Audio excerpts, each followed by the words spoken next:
Zimbabwe ruling party accuses army chief of treason as tank seen near capital.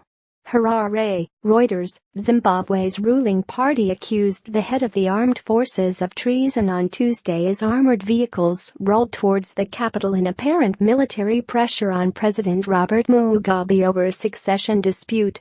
There were few people on Harare's streets as night fell, and the military movements did not appear to represent an immediate offensive action. Analysts said it was premature to talk of a coup attempt, but there appeared to be a rupture between Mugabe and the military. The country has been on edge since Monday when Constantino Chiwenga, commander of Zimbabwe Defense Forces, said he was prepared to step in to end a purge of supporters of a sacked vice president. The unprecedented statement represents an escalation of a rumbling political struggle over who will succeed Mugabe, 93, who has been in power since the country gained independence from Britain in 1980. Mugabe chaired a weekly cabinet meeting in the capital on Tuesday. Afterwards, the ruling party, ZANU-PF, said it stood by the primacy of politics over the gun. It said Chiwenga's statement suggests treasonable conduct meant to incite insurrection. Mugabe fired Vice President Emmerson Mnangagwa last week. The veteran of the country's 1970s liberation war was popular with the military and had been seen as a likely successor to Mugabe.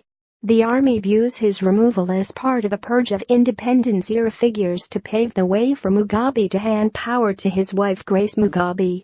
A Reuters witness saw two armored vehicles parked beside the main road from Harare to Chinhoyi, about 20 kilometers, 14 miles, from the city.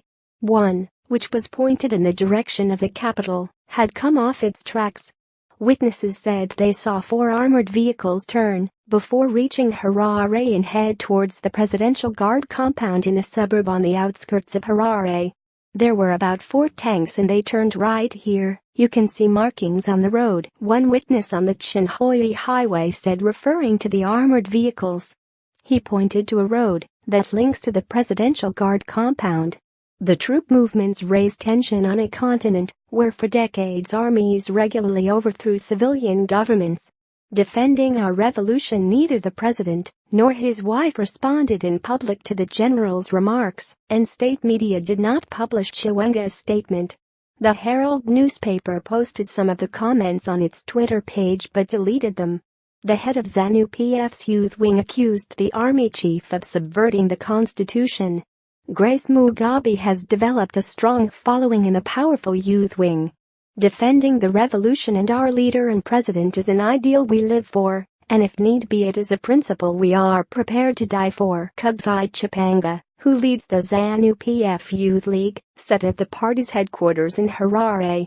Grace Mugabe's rise has brought her into conflict with the independence-era war veterans, who once enjoyed a privileged role in the ruling party under Mugabe, but who have in recent years been banished from senior government and party roles. Decades ago, Zimbabwe had one of Africa's promising economies due in part to its agricultural exports. The country is currently struggling to pay for imports due to a dollar crunch, which is also sparking rampant inflation only 10 years after it suffered a financial implosion caused when the central bank began to print money. Martin Rupia, an expert on Zimbabwe military affairs at the University of South Africa in Pretoria, said the army appeared to be putting the squeeze on Mugabe. There's a rupture between the executive and the armed forces, Rupia said. Alex Magesa, a British-based Zimbabwean academic, said it was premature to talk about a coup. A military coup is the nuclear option. A coup would be a very hard sell at home and in the international community. They will want to avoid that, Magesa said. Additional reporting by Ed Cropley, James Macharia and Joe Bracken, Johannesburg. Writing by James Macharia. Editing by Matthew Polkbig.